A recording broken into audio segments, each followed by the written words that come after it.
Hi there YouTube, Extreme Trains here. So in this video we're taking a look at a set which is just hiding off screen, and it's a set which has had quite a bit of commentary about it, and that's because there have been some interesting allegations about how the iconography of this set was created. But it does, as I understand it, appear to be an Amazon exclusive set, and unfortunately Amazon US exclusive, so I did have to pay a pretty penny to import this one. But it is this set here. It is the Celebration Engines 5-pack. So we've got a Thomas, Percy and Gordon from the new Motorised Trackmaster 4 line, and then we also have a James and Henry from the Metal Collection inside of this little box here. So I picked this up because the main reason I wanted to get it was because I'm having a lot of difficulty getting the Metal Collection Henry, and this set has that, so it was a surefire way to pick that up. But otherwise, it does mean that we've got some duplicates to take a look at. What are we waiting for? Let's do it.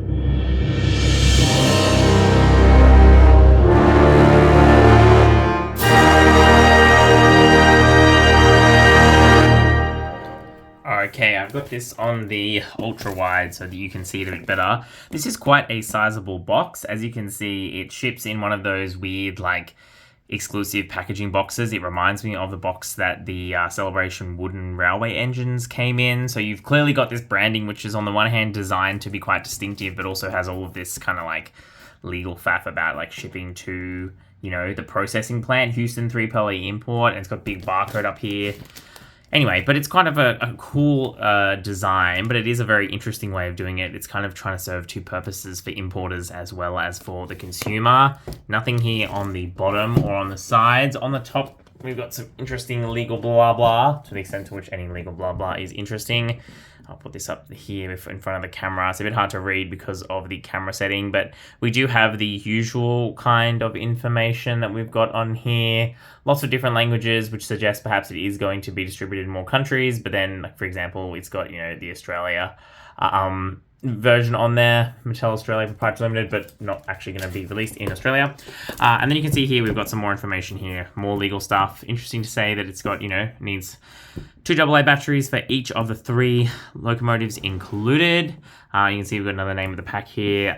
We have contents, 3 locomotives and 5 locomotives and 3 tenders, which is what it says on the front. Meantime, with components made in Thailand. Empowering generations through play. Yep, nothing more interesting to see on this box. Let's crack them open and take a look. So when I said there was nothing more interesting on the box, I did only mean on the outside. So this is the inside. You can see, unfortunately, mine, the lining has ripped a little bit. Yeah, it's really interesting. So much to talk about. So we've got this kind of detailing all around the side. Again, it is reminding me of the Thomas Wooden Railway Celebration engine boxes. Very open about Thomas's age, 1945. Yep.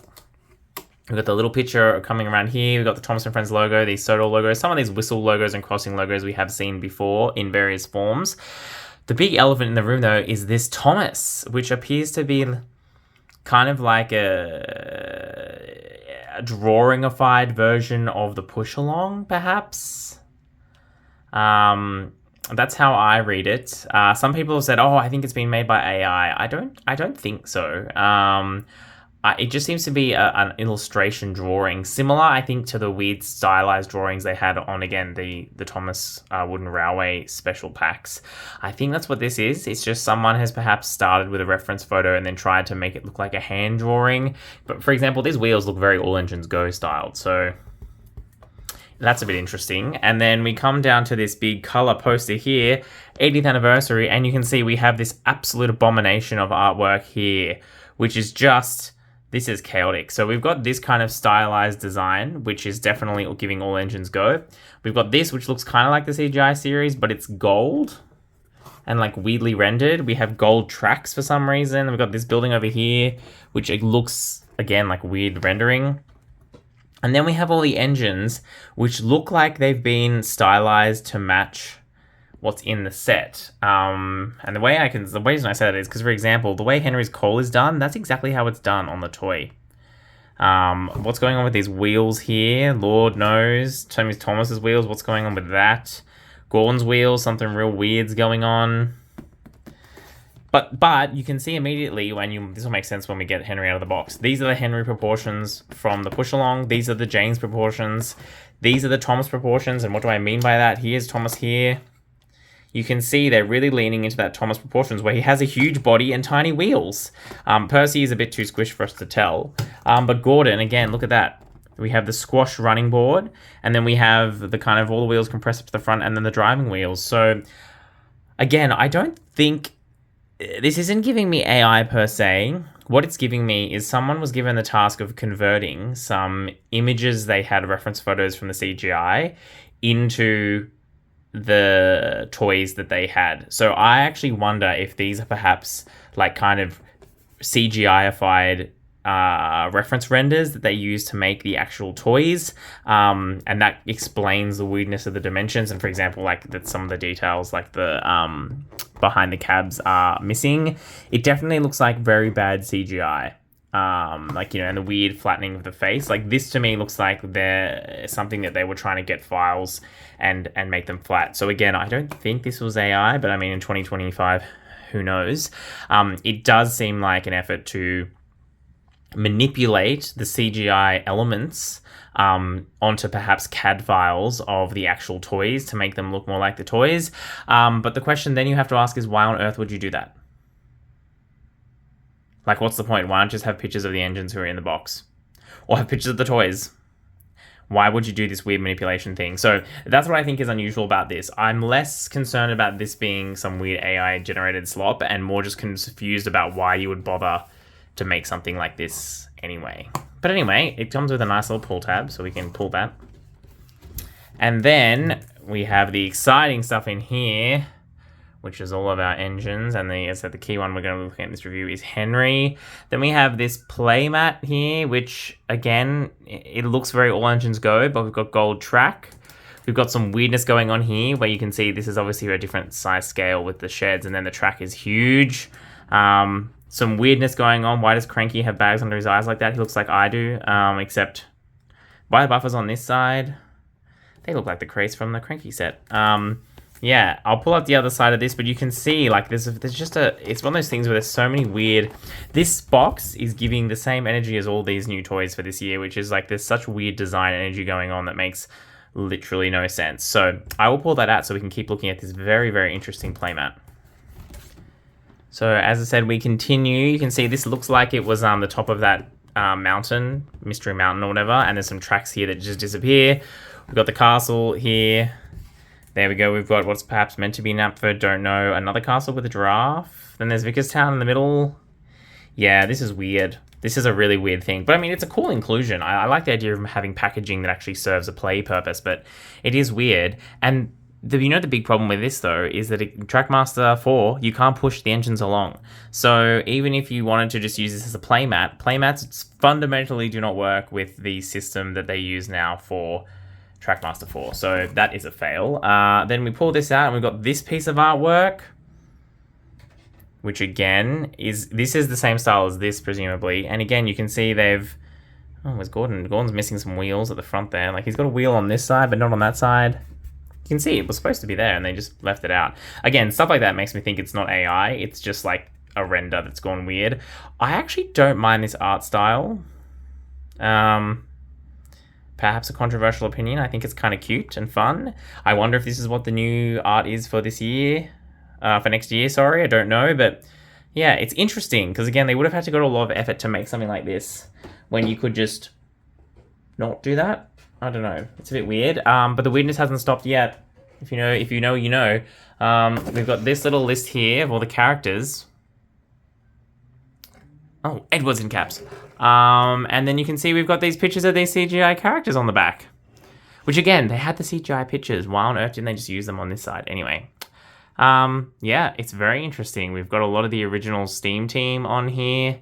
But then we have blow-ins like Ashima. We've got Duck, which makes sense in the context of him having a toy this year. But, you know, we've also got Flying Scotsman. What's going on there? Why Edward, but no Rebecca for some reason. Yeah, this is weird. I mean, it's cool, but it's so weird. Some people were saying that, oh, maybe this is a suggestion of all the new engines they're going to make. I would not read that far into it. As I've said in the comments of some of my video, the life cycle on toys, generally speaking, is about 12 to 18 months. Is how long it takes to develop a toy from concept thought to actual product on your shelf. So to the extent to which Mattel was trying, they would have already had to have all those characters in production already for them to be released next year. And I just don't know if that is what they're doing, given they've got this new project coming up. But anyway, yeah, so you can see this is one of those boxes which I will be keeping because it's so weird, and I really look forward to all your comments down below about what you think about that. Briefly, before we look at Henry, I will say that interestingly, they have updated the diagram on these instructions to include the new style of Thomas rather than the old style, which was on the previous instructions I've looked at. I've also done a little look at the engines that came in the box, and yes, they are all the same variants as the standard individual pack variants of these characters. On the one hand, that's great because it means people like me who want to get a particular character in their normal guise, e.g. Henry, can do that. But on the other hand, rest in pieces, if you're like me and you only want one character, you're getting duplicates of a lot of characters. So keep that in mind if you're going to pick this set up. To the star of the show, which is the Henry, let's just do the quick little spin. And then we'll talk about this a bit more. I will say that, of course, if you want to know my thoughts on the other characters in the box, then you are welcome to check out my review. And I have a whole playlist of 80th anniversary reviews up now where I looked at all the other characters. Okay, so this is the Henry. Let's look at him first by himself. I think it's great. Look at that. It's a great face. Absolutely fantastic Henry face. Very good CGI. You know, he has that kind of nervous wiseness with the little crow's feet at the side. I love the little black detailing we've got here, and that's actually a separate piece. Like, it's not painted on. That's like the bottom of the mold coming up through, which is fantastic. We've got printed buffers, yay! And then otherwise, we've got all of the important Henry details here, which is great. We've got these little side supports. I'm sure someone will know what they're called. We've got, again, you can see here, we've actually got the molded splashes, and look at that. They line up pretty much perfectly with Henry. We're missing that little half splasher that he has on the back, but you know what? That's okay. The fact that these ones line up is really, really nice. We've only got one wheel here at the front to represent his leading bogie trucks, but you know what? I'm okay with that in this scenario, given these obviously have to take some liberties, but I do like that we do have the detail at least for the cylinders. We've got the detailing along here, we've got these stripes, we've got his domes appropriately done, we've got his rebuild square firebox shape, silver picked out here. Again, unfortunate that it just stops, like it doesn't run all the way through, but such is life. You can see here again, in terms of detailing, we do have some nice detailing with the lining around here. And again, there actually is a hollow cab, so you can, it's not just painted on, it is a hollow piece, which is consistent with Thomas and Percy, which is nice. But you come around to the back and it's just a block. That is less nice, but you know, it is what it is. Come around to the other side again, it's the same. And we've got the rivet detailing, and we've also got the handrail detailing, which is interesting because as I understand it, he never got these details in the show. So interesting to see that it's popped up on this merchandise. Wheels are the same. We've got the silver used, again, same as Percy and Thomas here for the coupling rods. Same style of wheels, but they are in a green. Come to the bottom, you can see we've got Henry written here. And again, no buffers on the back, but again, that's fine. That's correct and accurate, so I do not have a problem with that. One thing that you might have noticed, and it does show up on camera a little bit, but I think it's actually worse in person, is there's definitely a difference between the die-cast metal part of it, which is his boiler here, which is one type of green, or then the green of the plastic, which is in particular the splashes and also his cab. And unfortunately, you know, this is a very shiny as it's metal, and these are very matte. And so even though I think it's the same color, the way the light reflects off it looks really funny. So unfortunately, yeah, your eyes are drawn to that shiny finish. But there are lots of details on him which are plastic, which I think throws off the look quite a bit, unfortunately. So that is an unfortunate side effect of having those plastic details. Then we come to the tender. And the tender is really interesting because on the one hand, it's great. It's got the right shape. We've got the coal load in here, and this is what I was saying. See how that coal load looks like this? It's very, that's exactly how the coal load looked on the Henry that was on the packaging, which is why I think they perhaps started with like a photo of these and then like imposed CGI elements over the top to try and make it look not like a toy. We've got the detailing along here, which looks great. Again, we've got rivets, which were never there in the show as far as I understand it, so it's a bit random. Coal, the little whatever that is, someone will know what that is supposed to be. Although from memory, he didn't have an open bit at the back of his tender. I think that's right. I'm trying to think. I'm pretty sure his tender was closed in all the way at the back, but someone will confirm. I'll put up a picture of his tender from the rear if I can find one in the corner, so we'll know the answer. Again, unfortunately, we've just got these green buffers here, which don't look super great, I must say. They just kind of blend in sitting out in the back. But otherwise, we've got the little wheels here, and again, that same little chassis piece that they've been using for some time, which has that one little piece of metal on the bottom, and the rest of it is all plastic. Now, what's the big issue with this tender? You're about to see it. This is the big issue with the tender. And I say big issue because it's big, and that is the issue. Henry's tender is massive compared to him. I think it's probably getting close to the right size if Henry was the right size. But the problem is that this Henry is tiny. He's so small. He looks great, but he's just tiny. And you'll see what I mean when I bring out the James from the same toy line, mind you. And yeah, James is longer by quite a bit. He's also taller. Like, look, I've lined up their coupling rods. You can see that is the height difference that we are dealing with. His face is up higher. His cab is way, way higher than Henry's for reasons which make no sense to me. And then if we come around even, and this is why it gets, it's crazy. So James's tender is much smaller than Henry's, but Henry is a much smaller engine. So, yeah. It's weird. And, there would have been very simple ways to fix this, because you can see here that they functionally have exactly the same chassis. Sorry, I'm not showing it properly on the camera. If I spin this around like this, you'll get a sense of what I'm talking about.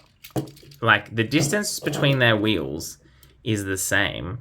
The problem is that James's front running board extends out quite a bit more. And again, I understand why they wanted to do that, because they wanted to capture his distinctive long front. Okay, fine. That's okay.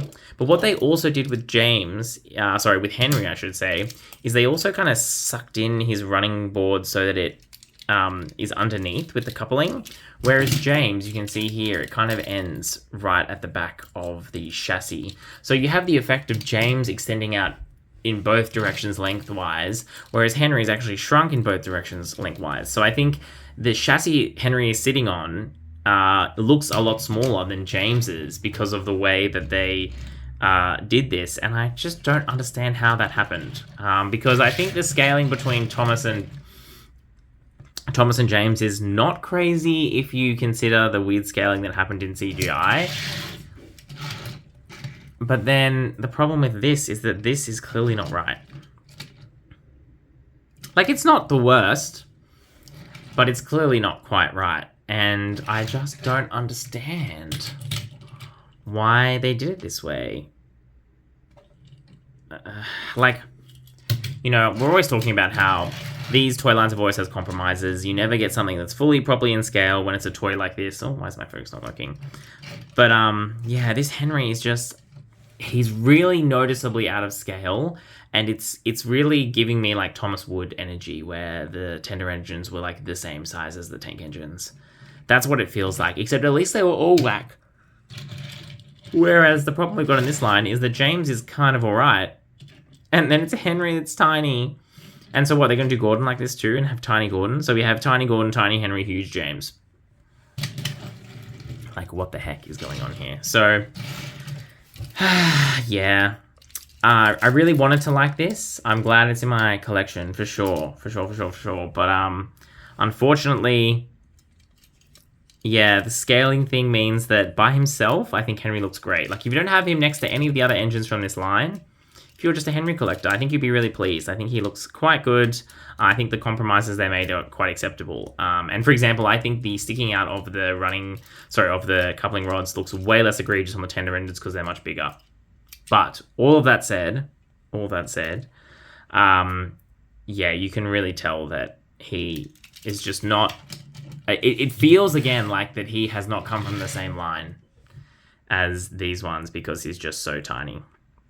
So I don't know whether he was a rush job at the last minute. I don't know if, again, different design team. Love to know your thoughts down in the comments below. But yeah, unfortunately, I think Henry is definitely by far the worst of these, which is frustrating because they've done such a good job of trying to capture all the right shapes. They have just totally cooked up the scaling, which is very unfortunate.